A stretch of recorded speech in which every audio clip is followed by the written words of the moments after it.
Me llamo Elena Morales, tengo 67 años y durante la mayor parte de mi vida pensé que ser una buena madre significaba darlo todo sin esperar nada a cambio. Sebastián nació cuando yo tenía 25 años. Recuerdo perfectamente el día en que lo sostuve por primera vez en mis brazos. Era pequeño, frágil, con unos ojos enormes que parecían preguntarle al mundo si todo iba a estar bien. En ese momento me prometí algo muy simple. Pase lo que pase, ese niño nunca se sentiría solo. Su padre, Carlos Morales, al principio parecía un buen hombre. Trabajaba, sonreía, hacía planes para el futuro. Pero con el tiempo entendí que algunas personas aman la idea de la familia, hasta que la realidad se vuelve difícil. Cuando Sebastián tenía 5 años, Carlos se fue. No hubo una gran discusión ni una despedida dramática. Una mañana simplemente encontré su armario vacío y una nota breve en la mesa de la cocina. Decía que no estaba preparado para esa vida. Ese día me quedé sentada durante horas mirando esa hoja de papel, pero cuando Sebastián llegó del jardín de niños y corrió hacia mí para abrazarme, entendí que no tenía tiempo para derrumbarme. Tenía que seguir adelante. Durante años trabajé en todo lo que pude. De día era secretaria en una pequeña oficina. Por las noches limpiaba edificios vacíos cuando todos se habían ido, y los fines de semana vendía cosméticos puerta por puerta en el barrio. Dormía poco, comía rápido y casi nunca tenía un momento para mí. Pero Sebastián nunca sintió que faltaba algo. Siempre tenía ropa limpia, juguetes en Navidad, útiles nuevos para la escuela. Lo que no tenía, y lo entiendo ahora, eran límites. Recuerdo una tarde cuando tenía 7 años.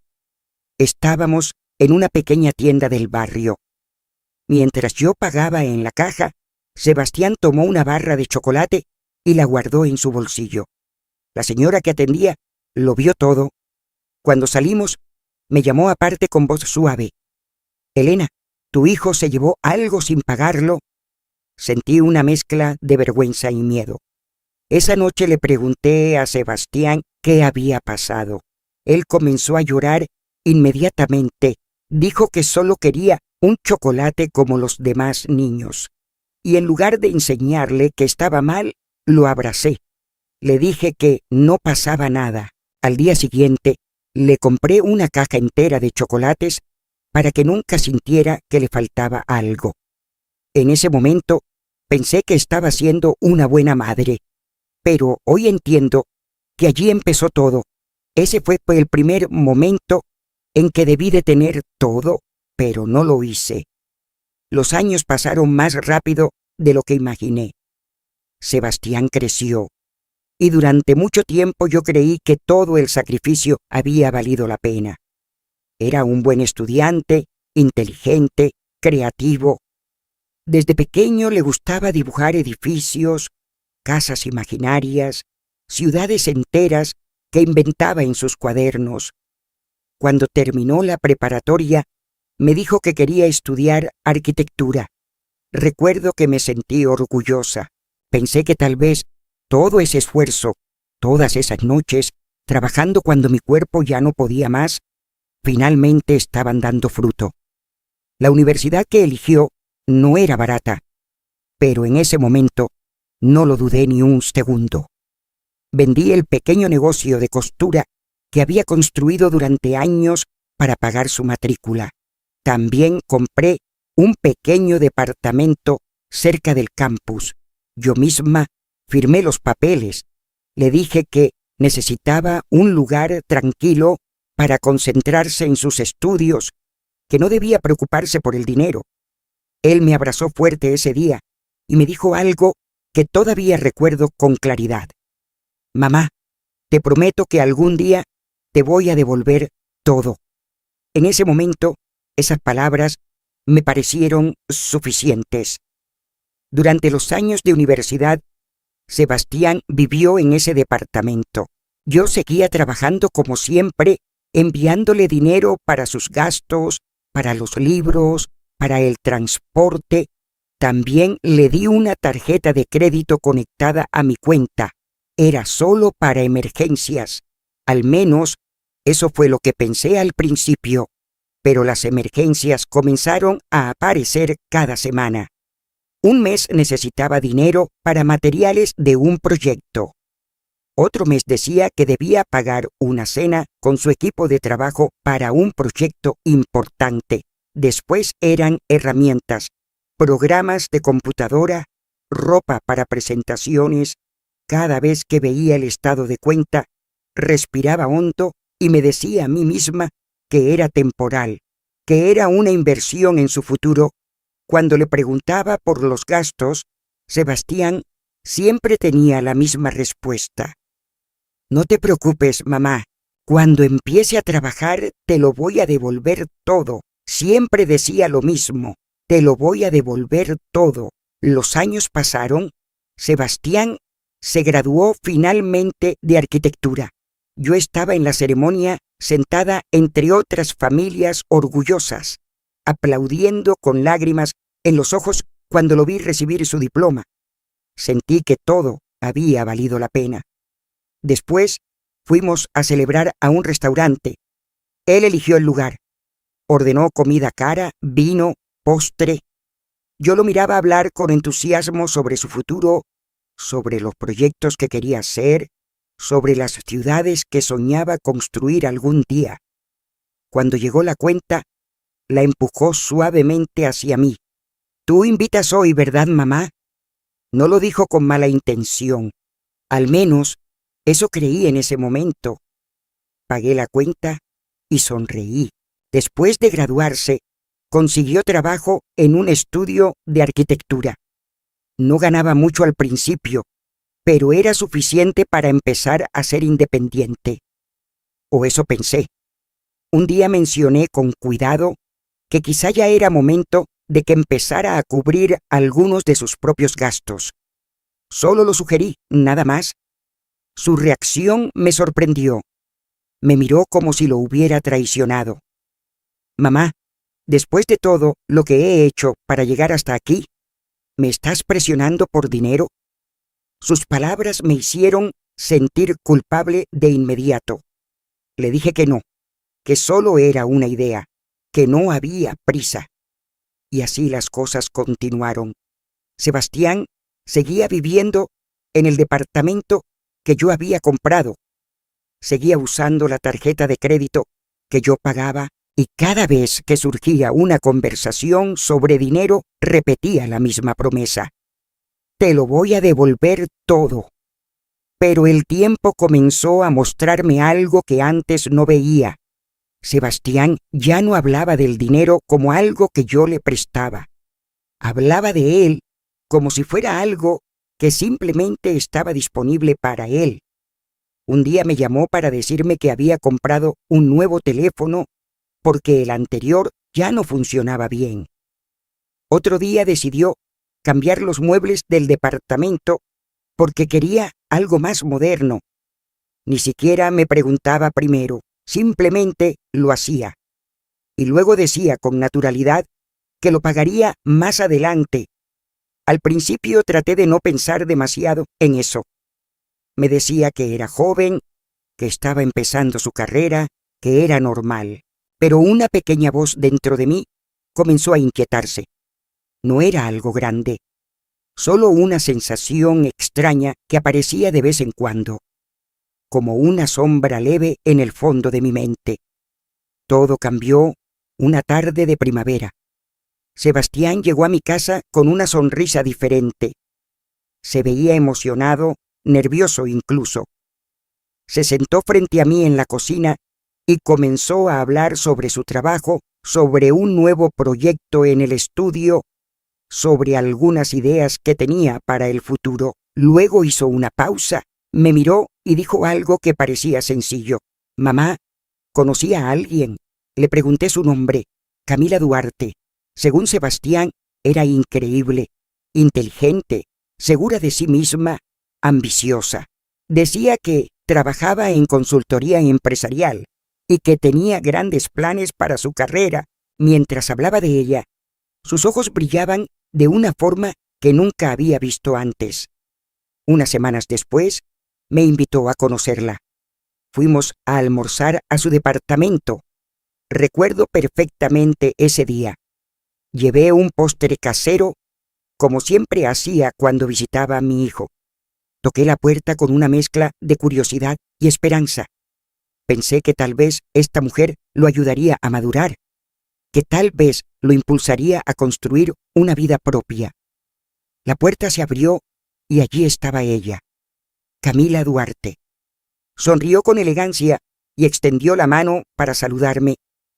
Era hermosa, impecable, segura de cada movimiento que hacía. Pero cuando nuestros ojos se encontraron por primera vez, algo dentro de mí se estremeció. No sabría explicar por qué. Fue solo un segundo, una sensación fría que recorrió mi espalda sin motivo aparente. La primera vez que la vi, sentí un escalofrío que no supe explicar. Camila Duarte era exactamente el tipo de mujer que llama la atención en cualquier lugar. Alta, elegante, con el cabello oscuro, perfectamente peinado y una forma de hablar que transmitía seguridad. Desde el primer momento fue muy educada conmigo. Sonreía, asentía cuando yo hablaba y usaba un tono de voz suave, casi amable. Pero había algo en sus ojos. No era fácil de explicar. Mientras sonreía con los labios, su mirada parecía observarlo todo con una frialdad extraña, como si estuviera evaluando cada detalle a su alrededor. Durante el almuerzo en el departamento de Sebastián, ella tomó el control de la conversación casi sin que nadie se diera cuenta. Habló de su trabajo en consultoría empresarial, de viajes que había hecho, de proyectos con personas importantes. Cada historia parecía cuidadosamente elegida para mostrar que era una mujer exitosa. Yo escuchaba con atención mientras servía el postre que había llevado. Intentaba encontrar algo en común, algún momento sencillo que nos acercara. En un punto de la conversación, Sebastián mencionó que yo había trabajado muchos años cosiendo ropa. Camila inclinó la cabeza con una sonrisa elegante. Siempre admiré a las personas que hacen trabajos manuales, dijo. Debe ser interesante tener tanta paciencia para cosas así. La frase parecía un cumplido, pero algo en el tono hizo que sonara diferente. Como si mi vida hubiera sido una curiosidad lejana, como si mi trabajo fuera algo pequeño comparado con el mundo del que ella hablaba. Miré a Sebastián esperando que dijera algo, que mencionara que ese trabajo había mantenido nuestra casa durante años, que había pagado su educación, que había sido parte de su historia. Pero no dijo nada, solo sonrió y cambió de tema.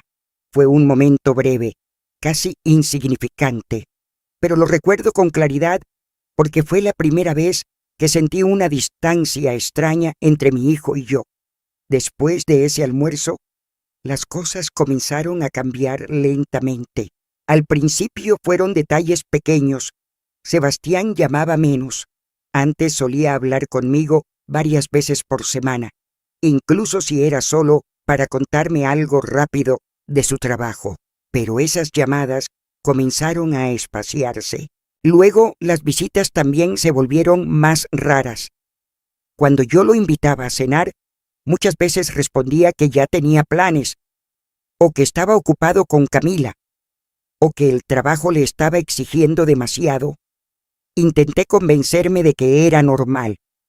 Después de todo, los hijos crecen, construyen su propia vida. Era natural que pasara más tiempo con su pareja, pero cuando finalmente nos veíamos, siempre estaba Camila presente, y en cada encuentro había pequeños comentarios que me dejaban incómoda. Una vez miró mi suéter y dijo con una sonrisa tranquila que era muy vintage. Otra vez preguntó si todavía vivía en el mismo barrio y comentó que Sebastián le había dicho que era una zona un poco antigua. Nada era abiertamente ofensivo, pero cada frase llevaba una pequeña sombra, y Sebastián nunca intervenía. Nunca decía nada para detener esos comentarios. Poco a poco comencé a sentir que en esas reuniones yo era una invitada en la vida de mi propio hijo. Un domingo por la tarde regresé a casa después de visitarlos y algo dentro de mí no estaba tranquilo. No era enojo, era una inquietud silenciosa que no podía ignorar. Esa noche tomé una decisión que nunca había tomado antes. Decidí averiguar más sobre Camila. No soy una persona que suele investigar a los demás. Siempre creí que era mejor confiar, pero esta vez algo me decía que debía hacerlo. Empecé de forma sencilla. Busqué su nombre en Internet. Al principio solo encontré perfiles profesionales y algunas fotos en redes sociales. Todo parecía normal. Una mujer con carrera, con contactos, con una vida activa. Pero mientras seguía buscando, encontré algo más. Un registro legal en una página pública. Era una demanda civil de hace algunos años. Seguí leyendo. El caso estaba relacionado con problemas financieros. Un ex socio la acusaba de haber manejado dinero de manera irregular en un proyecto empresarial. No era una condena penal, pero el caso había terminado con un acuerdo económico. Sentí una pequeña inquietud en el estómago. Decidí seguir investigando. Encontré otro caso, esta vez presentado por un exnovio. La acusaba de haber usado su nombre para obtener créditos que luego no pagó completamente. El patrón comenzó a hacerse visible. Camila parecía acercarse a hombres con estabilidad económica. Después aparecían problemas financieros alrededor de ella. Nada completamente ilegal, nada que la enviara a prisión, pero sí suficientes señales para inquietar a cualquiera. Cerré la computadora y me quedé mirando la pantalla apagada durante un largo rato. Quería creer que todo era una coincidencia, que tal vez esas historias no reflejaban quién era ella ahora, pero algo dentro de mí ya sabía la verdad. No era una sensación de odio ni de rabia, era algo mucho más silencioso, era miedo, porque mientras yo revisaba esos documentos, entendí algo que me heló la sangre. Ese patrón siempre comenzaba de la misma manera, una relación cercana, acceso a recursos y luego, lentamente, el control. Miré una fotografía de Camila que aparecía en uno de sus perfiles profesionales. Sonreía con la misma elegancia con la que me había saludado aquel día. Y entonces pensé en Sebastián, en su departamento, en sus cuentas, en la tarjeta de crédito que todavía usaba, en todo lo que yo había construido durante décadas. Y una verdad dolorosa comenzó a formarse en mi mente. Camila Duarte tenía un patrón muy claro, y mi hijo era su próxima víctima. Pasaron casi 2 meses sin que Sebastián apareciera por mi casa. Al principio intenté no pensar demasiado en eso. Me repetía que estaba ocupado con el trabajo, que estaba construyendo su propia vida, que era normal que un hijo adulto tuviera menos tiempo para visitar a su madre. Pero cada vez que el teléfono sonaba, mi corazón se aceleraba, esperando ver su nombre en la pantalla. La mayoría de las veces no era él. Una tarde de junio, cuando el sol ya comenzaba a bajar, alguien tocó la puerta de mi casa. Cuando abrí, allí estaba Sebastián. Se veía cansado. No tenía la sonrisa despreocupada que solía llevar en el rostro. Sus hombros estaban tensos, como si cargara algo pesado. Por un momento pensé que había venido a hablar conmigo, tal vez a explicar por qué se había alejado tanto, tal vez incluso a disculparse, pero apenas entró a la sala, entendí que no era así. Ni siquiera preguntó cómo estaba. Se sentó frente a mí, apoyó los codos en las rodillas y dijo directamente lo que había venido a decir. «Mamá, necesito pedirte un favor».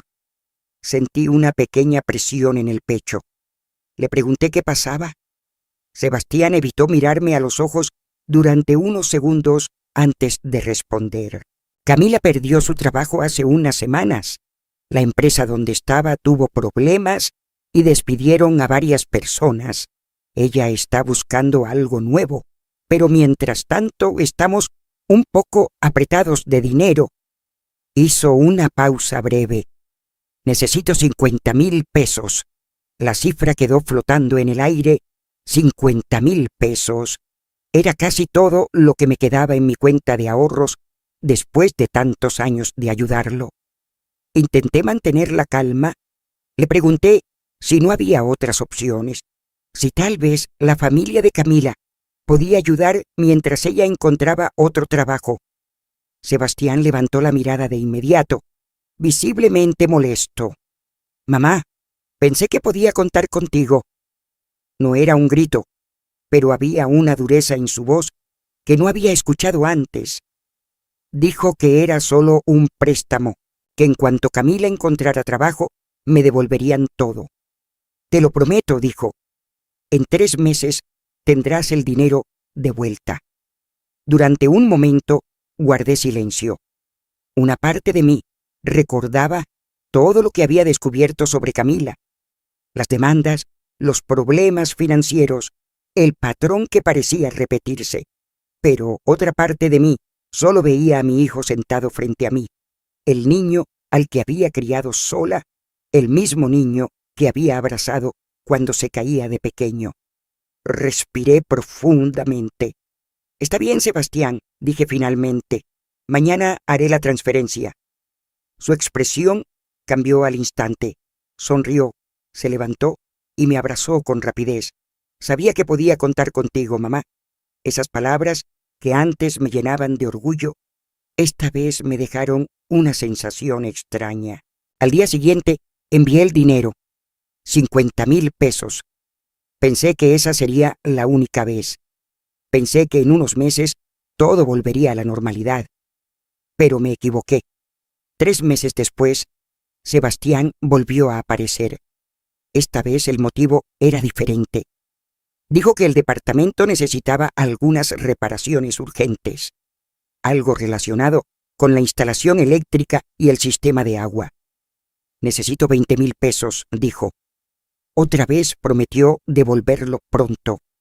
Otra vez acepté. El dinero salió de la misma cuenta de ahorros. Intenté no preocuparme, pero unos meses después ocurrió otra vez. 30,000 pesos. Según Sebastián, era para una oportunidad de inversión que un amigo del trabajo le había recomendado. Un proyecto pequeño que supuestamente generaría ganancias rápidas. «Si funciona como dicen, te voy a devolver todo de una vez, mamá». Sonrió con entusiasmo mientras hablaba. Yo asentí lentamente. Otra transferencia, otra promesa, otra excusa. Después vinieron 10,000 pesos más. Esa vez fue por un problema inesperado con el automóvil. Para ese momento ya no quedaba mucho en mi cuenta. Los números comenzaron a bajar lentamente cada mes. A veces abría el estado de cuenta del banco y me quedaba mirando la pantalla durante varios minutos. Recordaba cada hora extra que había trabajado durante años, cada noche limpiando oficinas vacías, cada puerta que había tocado, vendiendo cosméticos para ahorrar un poco más. Y todo ese dinero estaba desapareciendo poco a poco. Aún así, cuando Sebastián me hablaba, seguía escuchando la misma frase: «Te lo voy a devolver todo». Pero con el paso del tiempo, comencé a notar algo que me inquietaba. Sebastián ya no parecía avergonzado cuando pedía dinero. No parecía incómodo. Hablaba de esas cantidades como si fueran algo natural, como si ese dinero siempre hubiera sido suyo. Un día, después de otra conversación sobre gastos, colgué el teléfono y me quedé sentada en silencio en la cocina. Miré alrededor de mi pequeña casa. Pensé en los años que había pasado construyendo esa vida. Pensé en todo lo que había entregado sin cuestionar, y por primera vez una pregunta comenzó a formarse en mi mente. ¿Qué pasaría si algún día yo dijera que no? Pero en ese momento todavía no estaba preparada para descubrir la respuesta, porque lo que estaba ocurriendo no era una situación aislada, ni siquiera era un problema pasajero. Era algo mucho más grande, algo que apenas estaba comenzando, y yo todavía no lo entendía. Pero eso solo era el comienzo. Un sábado por la mañana, Sebastián me llamó para decir que quería pasar por mi casa. Su voz sonaba amable, incluso alegre, como si nada extraño hubiera ocurrido en los últimos meses. Me dijo que vendría con Camila porque necesitaban hablar conmigo de algo importante. Cuando llegaron, noté que Camila llevaba una carpeta elegante bajo el brazo. Era delgada, de cuero oscuro, con varios documentos cuidadosamente ordenados dentro. No pensé demasiado en eso al principio. Supuse que quizás se trataba de algo relacionado con el trabajo de Sebastián. Nos sentamos en la mesa de la cocina. Yo les ofrecí café y galletas. Camila agradeció con una sonrisa perfecta, de esas que parecen ensayadas frente al espejo. Durante los primeros minutos hablaron de cosas normales. El trabajo de Sebastián, algunos cambios en su oficina, un proyecto nuevo que parecía prometedor. Yo escuchaba con atención, tratando de disfrutar ese momento de conversación que cada vez era más raro. Pero después, Camila abrió la carpeta, sacó varios documentos y los acomodó sobre la mesa con una tranquilidad sorprendente. Elena dijo con voz suave: «Sebastián y yo hemos estado pensando mucho en tu situación». La forma en que dijo esa frase me hizo fruncir ligeramente el ceño. «¿Mi situación?», repetí. «Sí», respondió ella con calma. «Vives sola, ya no eres tan joven, y manejar finanzas puede volverse complicado con el tiempo. Nosotros creemos que sería prudente organizar algunas cosas para evitar problemas en el futuro». Sebastián tomó la palabra entonces. «Mamá, no te preocupes, es solo una formalidad, un documento que me permitiría ayudarte a administrar tus cuentas bancarias si alguna vez lo necesitas». Miré los papeles frente a mí. Era un poder legal. Si lo firmaba Sebastián, tendría acceso para manejar mis cuentas. Podría realizar movimientos, transferencias, pagos. Sentí una pequeña incomodidad en el estómago. No porque desconfiara completamente de mi hijo, sino porque todo aquello había aparecido de repente. Camila intervino de nuevo con esa voz tranquila que parecía siempre tan razonable. «Es solo por seguridad, Elena. Muchas familias lo hacen. Si algún día te enfermas o tienes algún problema, Sebastián podría ayudarte de inmediato, sin trámites complicados». Sebastián me miró entonces con una expresión casi infantil. «¿Confías en mí, mamá?». Esa pregunta siempre había sido su arma más poderosa. Durante 40 años había hecho todo por él, había trabajado sin descanso, había renunciado a mis propios sueños, había sacrificado cada ahorro para darle oportunidades. ¿Cómo podía responder que no? «Confío en ti», dije finalmente. Tomé la pluma que Camila había dejado sobre la mesa. Firmé donde me indicaron. En ese momento pensé que estaba haciendo lo correcto. Pensé que era una forma de facilitar las cosas, de evitar problemas futuros. Pero hoy sé que ese fue uno de los errores más grandes de mi vida. Los cambios comenzaron poco después. Al principio fueron detalles pequeños. Sebastián empezó a revisar mis cuentas con frecuencia. Me llamaba para decirme que había pagado algunos servicios por adelantado o que había reorganizado ciertos gastos. Decía que estaba optimizando mis finanzas. Luego comenzó a sugerir que algunas de mis compras eran innecesarias. Un día me llamó para preguntarme por qué había comprado una crema facial que costaba 60 pesos cuando había opciones más baratas. 60 pesos. No discutí, solo le dije que lo tendría en cuenta. Poco a poco noté que mi dinero ya no estaba completamente bajo mi control. Mi pensión seguía llegando cada mes, pero Sebastián decidió que sería mejor transferirla a una cuenta que él supervisaba. Desde allí me enviaba una cantidad fija para mis gastos semanales. Lo llamaba una ayuda para organizarme, pero en realidad se parecía cada vez más a una mesada. Al principio, traté de convencerme de que lo hacía con buenas intenciones, que tal vez estaba preocupado por mí, pero había momentos en los que algo no encajaba. Un día fui al banco para revisar un movimiento que no reconocía. La empleada me explicó con mucha amabilidad que todo estaba autorizado bajo el poder legal que yo había firmado. Sentí un pequeño vacío en el estómago. Por primera vez comprendí que había entregado mucho más control del que había imaginado. Las visitas de Sebastián también cambiaron. Cuando venía a casa ya no hablaba tanto conmigo como antes. A veces revisaba su teléfono mientras yo trataba de contarle algo de mi semana. Camila seguía acompañándolo en muchas ocasiones, siempre educada, siempre tranquila, pero había momentos en los que me observaba de una forma que me hacía sentir incómoda, como si estuviera midiendo cada reacción. Una tarde abrí el estado de cuenta del banco y noté varios movimientos que no recordaba haber autorizado. Transferencias pequeñas, pagos automáticos, nada ilegal, nada claramente incorrecto, pero suficiente para despertar una inquietud que no podía ignorar. Cerré la computadora lentamente. Me quedé sentada mirando la ventana de la cocina durante un largo rato. Pensé en todo lo que había ocurrido en los últimos meses, el dinero que había prestado, los documentos que había firmado, las decisiones que había tomado confiando en mi hijo. Y por primera vez en muchos años, una sensación de alerta comenzó a crecer dentro de mí. Tal vez había sido demasiado ingenua. Tal vez había confiado demasiado. Esa noche me acosté sin poder dormir.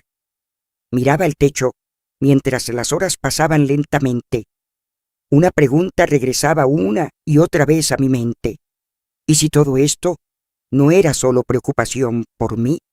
¿Y si había algo más detrás? A la mañana siguiente tomé una decisión. Había una persona que conocía las leyes mejor que nadie. Alguien que me había ayudado en el pasado cuando atravesé uno de los momentos más difíciles de mi vida. Hacía décadas que no hablábamos, pero sabía exactamente dónde encontrarlo. Fue entonces cuando decidí hablar con alguien que no veía desde hace 30 años. La oficina de Bernardo Suárez estaba exactamente como la recordaba, aunque habían pasado más de 30 años desde la última vez que estuve allí.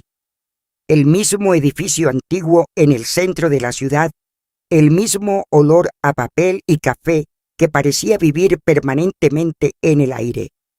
Cuando la secretaria anunció mi nombre, Bernardo levantó la mirada desde su escritorio.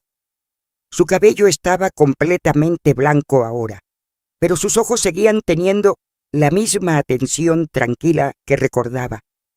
Elena Morales dijo con una sonrisa suave: «Pensé que nunca volvería a verte por aquí». Nos dimos un abrazo breve. Durante unos segundos sentí una extraña mezcla de nostalgia y alivio. Bernardo había sido el abogado que me ayudó durante mi divorcio muchos años atrás, cuando Carlos se fue y tuve que luchar para quedarme con la casa. Después de sentarnos, me pidió que le contara qué estaba pasando. Le hablé de todo, del dinero que había prestado a Sebastián durante meses, de Camila, de los documentos que había firmado sin pensarlo demasiado, de las cuentas que ahora mi hijo administraba. Bernardo no me interrumpió mientras hablaba. Solo escuchaba con atención, apoyando los dedos entrelazados sobre el escritorio. Cuando terminé, el silencio en la habitación duró unos segundos. Luego suspiró profundamente. «Elena», dijo finalmente, «voy a ser muy directo contigo». Asentí. «Esto es abuso financiero». Las palabras cayeron en la habitación con un peso que me dejó inmóvil. Abuso financiero. Nunca había pensado en esa expresión para describir lo que estaba pasando. Durante meses había intentado justificar cada situación, cada petición de dinero, cada decisión. Pero al escuchar esas dos palabras, algo dentro de mí se acomodó con una claridad dolorosa. Bernardo continuó hablando con calma. Cuando una persona obtiene control sobre las finanzas de otra utilizando presión emocional o manipulación, eso se considera abuso financiero. Y por lo que me estás contando, tu hijo y su pareja están tomando decisiones que podrían dejarte sin recursos. Sentí un frío recorrerme la espalda. ¿Hay algo que pueda hacer?, pregunté en voz baja. Bernardo permaneció pensativo unos segundos antes de responder. «No podemos simplemente quitarle el poder legal que firmaste sin levantar sospechas», explicó. «Si lo hacemos de forma directa, podrían reaccionar rápido y mover más dinero antes de que podamos protegerte». Entonces me miró con una expresión diferente. «Pero sí podemos preparar algo más inteligente». Durante la siguiente hora, Bernardo comenzó a explicarme un plan que, al principio, me pareció complicado. Primero, dijo que necesitábamos mover el dinero que todavía quedaba en mis cuentas. No todo, porque eso sería demasiado evidente. Solo una parte importante. Abriríamos una nueva cuenta en otro banco, a mi nombre, pero bajo una estructura legal diferente que Sebastián no pudiera administrar con el documento que yo había firmado. Ese sería el primer paso. El segundo paso estaba relacionado con mi casa, la casa que había comprado después de tantos años de trabajo. Legalmente, todavía estaba a mi nombre. Sebastián no tenía control directo sobre ella, pero si algún día lograba convencerme de transferirla o intentaba venderla utilizando algún acuerdo preliminar, el riesgo sería enorme. Bernardo se inclinó hacia adelante. «Vamos a crear una hipoteca sobre la propiedad». Fruncí el ceño. «Pero yo no debo dinero por la casa», dije. «Lo sé», respondió con tranquilidad. «Pero legalmente podemos establecer una deuda privada sobre la propiedad con ciertas condiciones». Me explicó que trabajaríamos con un prestamista que él conocía, alguien de confianza, que aceptaría participar en el acuerdo. El documento establecería una deuda equivalente a casi todo el valor de la casa. En el papel, la propiedad aparecería como si estuviera fuertemente endeudada. Si alguien intentaba venderla pensando que obtendría una gran ganancia, se encontraría con una realidad muy distinta. Primero tendría que pagar la deuda completa, más intereses, más penalizaciones. En otras palabras, la venta se convertiría en una pesadilla financiera. Pero Bernardo no se detuvo allí. También incluiríamos cláusulas especiales en el contrato, condiciones que se activarían automáticamente si la propiedad cambiaba de dueño mientras yo estuviera viva. Esas cláusulas obligarían al nuevo propietario a asumir la deuda inmediatamente. Y no solo eso, también habría consecuencias fiscales que harían cualquier intento de venta extremadamente costoso. Escuchaba todo aquello en silencio. Una parte de mí se sentía incómoda al pensar en preparar algo así para mi propio hijo. Pero otra parte de mí recordaba los estados de cuenta las transferencias, las decisiones que se habían tomado sin consultarme. Recordaba también la mirada fría de Camila. ¿Y si ellos nunca intentaban vender la casa? Pregunté finalmente. Bernardo sonrió ligeramente. Entonces no pasará nada. Seguirás viviendo aquí como siempre, pero si lo intentan, descubrirán que la situación no es tan simple como creen. Guardé silencio durante unos segundos. La verdad era que no sabía si Sebastián sería capaz de llegar tan lejos. Quería creer que no, pero la experiencia de los últimos meses me había enseñado algo importante. A veces las personas cambian cuando creen que el dinero está cerca. Finalmente asentí. Está bien, dije. Durante las semanas siguientes, trabajamos en cada detalle con cuidado. Abrimos la nueva cuenta bancaria. Movimos una parte de mis ahorros sin llamar demasiado la atención. Firmamos los documentos de la hipoteca privada. Todo parecía tranquilo en la superficie. Sebastián seguía llamando ocasionalmente. Camila continuaba apareciendo en algunas visitas con su sonrisa impecable.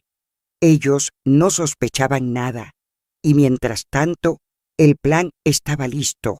La casa estaba protegida.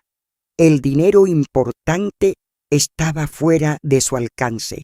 Cuando terminamos todos los trámites, Bernardo me acompañó hasta la puerta de su oficina. Ahora solo queda una cosa, dijo con voz serena. Esperar. Lo miré con una mezcla de nervios y determinación. ¿Esperar qué? Bernardo sostuvo mi mirada durante un momento antes de responder. Esperar a ver hasta dónde están dispuestos a llegar. Salí del edificio con una sensación extraña en el pecho. No era tranquilidad exactamente. Era algo más parecido a una preparación silenciosa.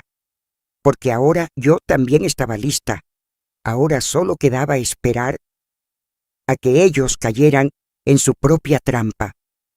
El martes comenzó como cualquier otro día. Eran las 9 de la mañana cuando el teléfono sonó. Yo estaba sentada en la cocina con una taza de café, mirando por la ventana como hacía casi todas las mañanas. Cuando vi el nombre de Sebastián en la pantalla, sentí una pequeña sorpresa. Hacía varios días que no hablábamos. Contesté con una sonrisa que él no podía ver. «Hola, hijo», pero su voz no sonaba como siempre. No había calidez ni prisa, ni siquiera esa forma relajada que tenía cuando hablábamos de cosas simples. Su tono era frío, directo, casi como si estuviera leyendo una frase que había ensayado antes. «Mamá, te llamo para avisarte algo importante». Guardé silencio, esperando. «Mañana me caso». Las palabras me tomaron por sorpresa, no porque Sebastián tuviera una relación, sino por la forma en que lo dijo, como si fuera una noticia cualquiera, sin emoción, sin compartir realmente el momento. Antes de que pudiera responder, continuó hablando. «También quería decirte que ya saqué todo el dinero de tus cuentas y firmé los papeles para vender la casa». Por un segundo, pensé que no había escuchado bien. Sentí que el aire desaparecía de la habitación. «Sebastián, ¿qué estás diciendo?» Pero él siguió hablando con la misma tranquilidad inquietante. «Mamá, todo está resuelto. Camila y yo vamos a empezar una nueva vida y necesitamos ese dinero para invertir. No te preocupes, después veremos cómo ayudarte». Ayudarme. La palabra resonó en mi mente de una forma extraña. Intenté decir algo más, pero él terminó la conversación de forma abrupta. «No intentes detener esto. Todo ya está hecho». Y colgó. Durante varios segundos me quedé mirando el teléfono en mi mano. 42 años de vida juntos. 42 años de sacrificios, de decisiones, de amor incondicional. Y todo parecía haber terminado en menos de un minuto. Fue entonces cuando ocurrió algo que ni yo misma esperaba. Empecé a reír. No fue una risa de alegría. Fue una risa, tranquila, casi inevitable, porque Sebastián estaba convencido de que había ganado. Pensaba que había ejecutado un plan perfecto. Pensaba que yo estaba completamente indefensa, pero no tenía idea de lo que realmente estaba pasando. Dejé el teléfono sobre la mesa y respiré profundamente. Sabía exactamente lo que ocurriría a continuación. Las primeras horas pasaron en silencio. Nadie llamó, nadie apareció. Yo simplemente continué con mi día como siempre. Preparé algo de comida, regué las plantas del jardín y leí un poco en la sala. Pero cerca del mediodía, el teléfono comenzó a vibrar. Un mensaje, luego otro y otro más. Todos de Sebastián. Mamá, necesito que me llames. Contesta, por favor. Hay un problema. Leí los mensajes con calma, sin responder. Una hora después llegó la llamada. Esta vez sí contesté. La voz de Sebastián ya no era fría. Ahora estaba cargada de nervios. Mamá, ¿qué hiciste? No entendía a qué se refería. ¿De qué hablas, hijo? Hay un error en el banco. Las cuentas están casi vacías. Solo quedan unos pocos pesos. El gerente dice que hiciste varias transferencias hace semanas. Me apoyé tranquilamente contra el respaldo de la silla. Eso no es un error, Sebastián. Hubo un silencio breve al otro lado de la línea. Luego habló más rápido. Pero eso no es lo peor. El comprador de la casa acaba de cancelar todo. Dice que la propiedad tiene una deuda enorme, que debe más dinero del que vale. Respiró con fuerza. Mamá, ¿qué está pasando? Miré alrededor de mi pequeña cocina. Las paredes, los muebles, cada rincón de esa casa representaba años de trabajo. Y ahora, por primera vez en mucho tiempo, sentía una calma que no había sentido antes. Sebastián, respondí finalmente. Hay muchas cosas que no sabes. La conversación terminó pocos minutos después, pero los mensajes continuaron. Primero desesperados, luego furiosos, luego suplicantes. El plan que él creía perfecto se estaba derrumbando pieza por pieza. El dinero que pensaba tener no estaba disponible. La casa que creía poder vender estaba atrapada en una red de deudas y condiciones legales que ni siquiera entendía. El comprador había cancelado el acuerdo en cuanto vio la evaluación completa de la propiedad, y según los documentos que Sebastián había firmado, él ahora era responsable de ciertos costos por cancelar la operación. Esa tarde, el teléfono dejó de sonar. El silencio volvió a la casa. Cuando el sol comenzó a bajar detrás de los árboles del jardín, supe que lo siguiente no tardaría en ocurrir, porque cuando las personas sienten que todo se derrumba a su alrededor, buscan respuestas, y solo había un lugar donde Sebastián podía encontrarlas. Esa noche, cuando ya estaba oscureciendo, escuché golpes fuertes en la puerta. No eran golpes suaves, eran golpes llenos de desesperación. Me levanté lentamente del sillón y caminé hacia la entrada. Antes de abrir, respiré profundamente. Sabía perfectamente quién estaba del otro lado. Y esa noche apareció en mi puerta. Los golpes en la puerta no se detuvieron. Al principio fueron 3 golpes fuertes, secos. Luego otros más rápidos, casi desesperados. Me quedé unos segundos frente a la puerta sin abrir. No tenía miedo. Lo que sentía era algo diferente. Era una calma extraña, una calma que no había sentido en mucho tiempo. Finalmente giré la manija y abrí. Sebastián estaba allí. Su aspecto era completamente distinto al del hombre seguro que me había llamado esa mañana. Tenía el cabello desordenado, la camisa arrugada y los ojos llenos de una mezcla de rabia y confusión. Detrás de él, estacionado frente a la casa, estaba el auto de Camila. Ella permanecía sentada en el asiento del copiloto. mirando hacia adelante, como si no quisiera involucrarse demasiado en lo que estaba a punto de suceder. Sebastián entró sin esperar invitación. «¿Qué hiciste?», preguntó de inmediato. Su voz estaba tensa. Cerré la puerta con tranquilidad y lo miré. No entendía a qué se refería exactamente, aunque en realidad sí lo sabía. «¿A qué te refieres, hijo?».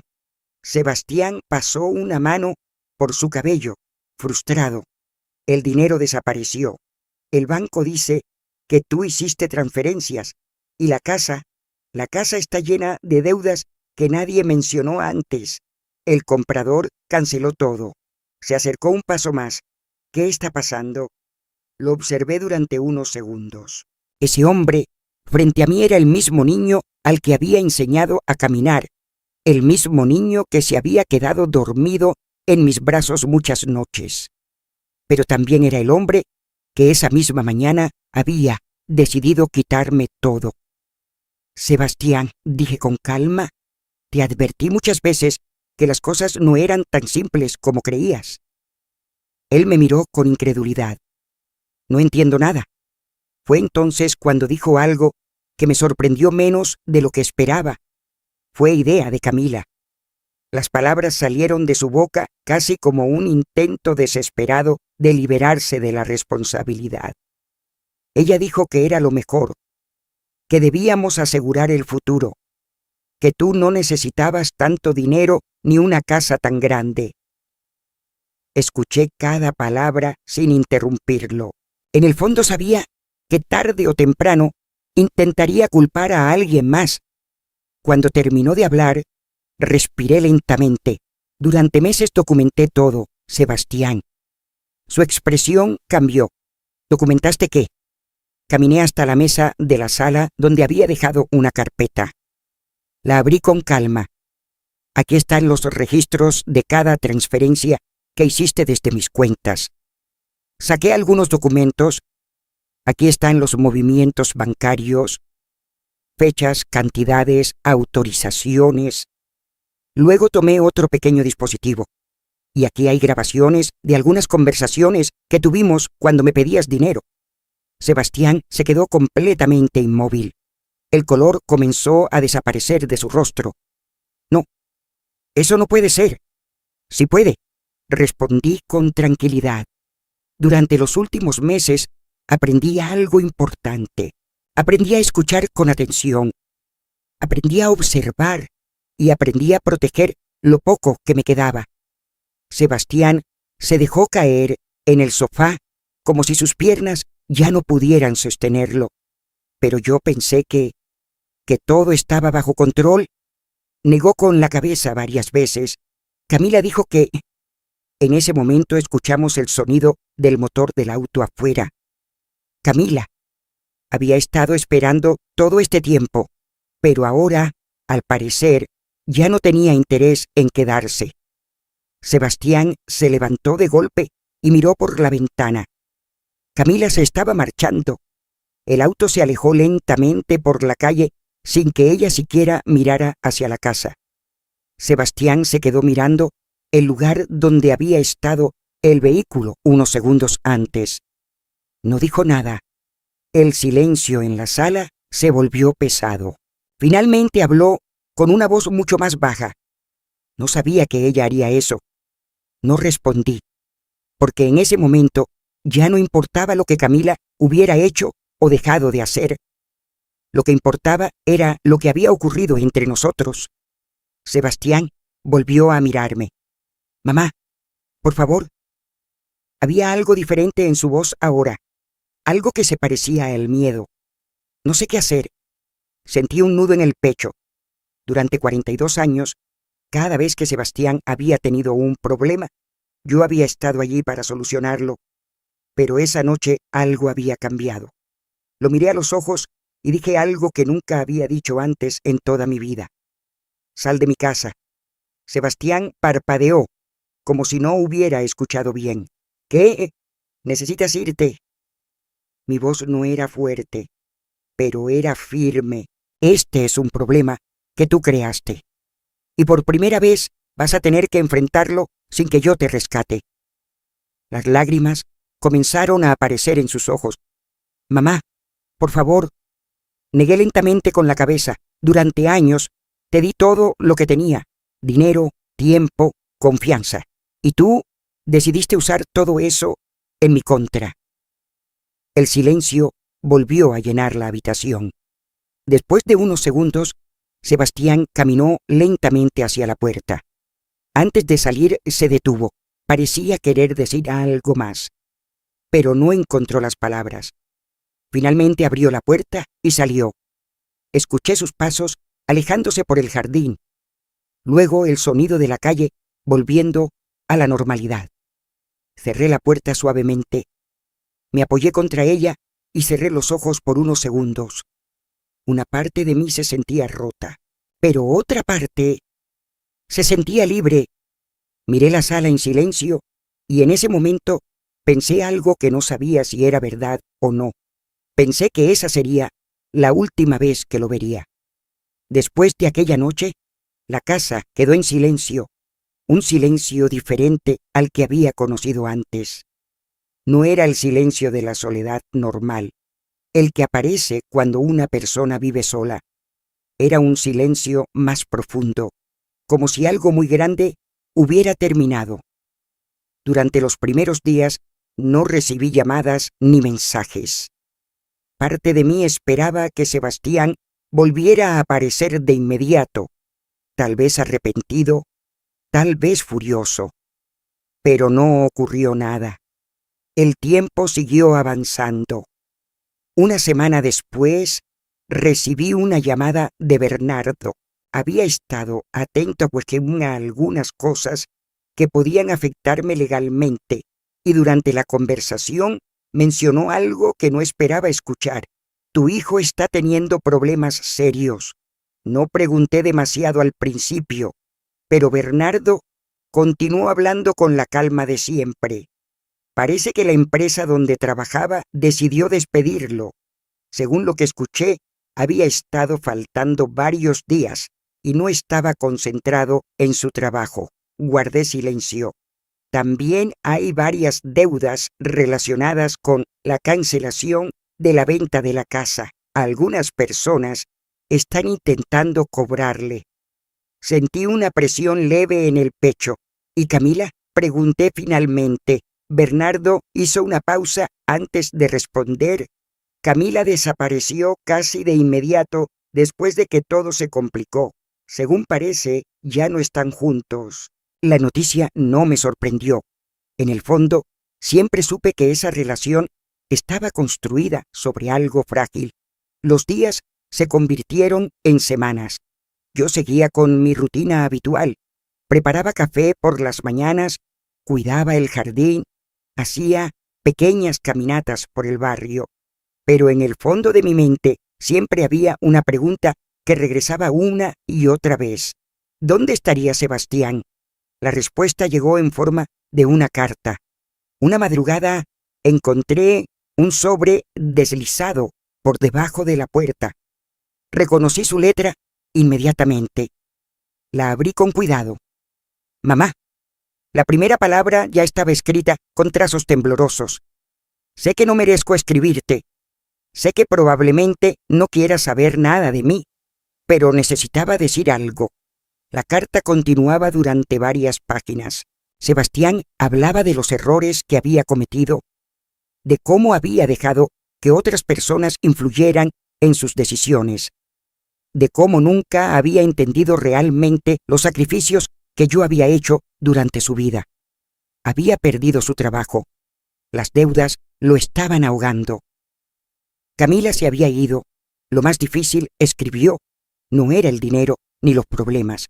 Lo más difícil era entender que había destruido la única relación que realmente importaba. Leí la carta 3 veces. Cada vez sentía algo diferente: tristeza, rabia y también una pequeña chispa de esperanza que no sabía si debía permitirme sentir. Pasaron algunos días más. Una tarde recibí una llamada de un número desconocido. Era una mujer que trabajaba en un pequeño hotel de la ciudad. «Señora Morales», dijo con voz preocupada, «su hijo está aquí». Encontramos su número en sus cosas. Lleva varios días enfermo. Tiene fiebre alta y casi no ha comido. Mi primera reacción fue levantarme de inmediato para ir a buscarlo, pero me detuve. Sabía que si volvía a hacer lo mismo de siempre, nada cambiaría. Respiré profundamente. «¿Puede llamar a una ambulancia?», dije finalmente. «Yo cubriré los gastos médicos, pero por favor no le diga que fui yo». Hubo un breve silencio al otro lado de la línea. «¿Está segura?». «Sí», respondí. Esa noche apenas dormí. Sabía que Sebastián estaba en el hospital. Sabía que estaba enfermo, pero también sabía que necesitaba enfrentar su propia vida sin que yo apareciera cada vez para rescatarlo. Los médicos confirmaron después que había sido una neumonía fuerte, combinada con agotamiento y mala alimentación. Estuvo hospitalizado varios días. Yo pagué la cuenta, pero nunca entré a su habitación. Después de eso, pasaron los meses. El tiempo comenzó a moverse lentamente hacia una nueva normalidad. Bernardo me comentó en una ocasión que Sebastián había conseguido trabajo en una constructora, no como arquitecto, sino como ayudante. Cargaba materiales, trabajaba largas horas al sol. El sueldo era pequeño, pero era trabajo. Un mes después de escuchar eso, encontré otro sobre en el buzón. Dentro había 500 pesos y una nota corta. «Primer pago de mi deuda contigo». No esperaba nada más. Pero al mes siguiente llegó otro sobre, otros 500 pesos. Segundo pago. Así continuó durante varios meses. Cada mes llegaba la misma cantidad. Nunca una excusa, nunca una petición, solo pequeñas notas diciendo que seguía trabajando y que algún día pagaría todo lo que debía. Guardé cada una de esas notas. No sabía exactamente por qué. Tal vez porque representaban algo que nunca había visto antes en mi hijo: responsabilidad. 6 meses después de la última vez que lo había visto, alguien tocó la puerta de mi casa. Era una tarde tranquila. Cuando abrí, Sebastián estaba allí, pero no era el mismo hombre que había salido aquella noche. Su piel estaba más oscura por el sol. Sus manos se veían ásperas, marcadas por el trabajo duro. Su ropa era simple, gastada, pero limpia. Sus ojos también eran diferentes. Había algo en ellos que antes no estaba. Humildad. Durante unos segundos, ninguno de los dos dijo nada. Finalmente habló. «Mamá, finalmente entendí». Su voz era baja, sincera. No mencionó dinero. No pidió ayuda. Solo estaba allí, de pie frente a la puerta, esperando. Sentí que mi corazón se movía entre dos fuerzas opuestas. Una parte de mí quería cerrar la puerta y protegerse. La otra recordaba al niño que había criado durante toda su vida. Respiré lentamente y tuve que decidir si mi corazón estaba listo para escucharlo. Me quedé mirándolo unos segundos en silencio. Podía ver el cansancio en su rostro, pero también algo que no había visto en muchos años. No era orgullo ni seguridad exagerada. Era algo más simple. Honestidad. Di un paso hacia un lado y abrí un poco más la puerta. «Pasa». Sebastián entró lentamente, como si no estuviera seguro de merecer estar allí. Caminó por la sala con la mirada baja, observando la casa que conocía desde niño. Fui a la cocina y puse agua a hervir. Preparé 2 tazas de té, exactamente como había hecho miles de veces cuando él era pequeño. Nos sentamos frente a frente en la mesa. Por un momento, ninguno habló. Finalmente Sebastián respiró hondo. «He tenido mucho tiempo para pensar», dijo. «Durante estos meses entendí cosas que nunca había visto antes. Entendí cuánto trabajaste por mí. Entendí todo lo que di por sentado». Lo escuché sin interrumpirlo. «No vengo a pedirte dinero», continuó. «No vengo a pedirte que arregles mi vida. Solo quería decirte que lo siento y que estoy intentando empezar de nuevo. Asentí lentamente. El amor sin límites no es amor, le dije con calma. Durante muchos años pensé que ayudar significaba resolver todos tus problemas, pero eso solo te impidió aprender a resolverlos por ti mismo. Sebastián bajó la mirada, pero esta vez no parecía avergonzado. Parecía comprender. Seguimos hablando durante un rato largo, no sobre el pasado con rabia, sino con una calma nueva, como dos personas que finalmente podían decir la verdad. Antes de irse me preguntó si podía volver otro día. Lo pensé un momento. Una vez al mes le respondí. Podemos tomar té y hablar. Él sonrió ligeramente. No era un final perfecto. Todavía quedaban heridas, recuerdos difíciles, muchas cosas que necesitaban tiempo, pero era real. Porque a veces amar a alguien no significa salvarlo. A veces significa dejar que enfrente su propio camino. Y ahora quiero preguntarte algo a ti que escuchaste esta historia hasta el final. Si estuvieras en mi lugar, ¿habrías hecho lo mismo? Me gustaría leer tu opinión en los comentarios y saber desde qué lugar del mundo estás escuchando esta historia. Si esta historia te hizo reflexionar, te invito también a seguir el canal para escuchar más historias como esta. Gracias por acompañarme hasta aquí. Nos vemos en la próxima historia.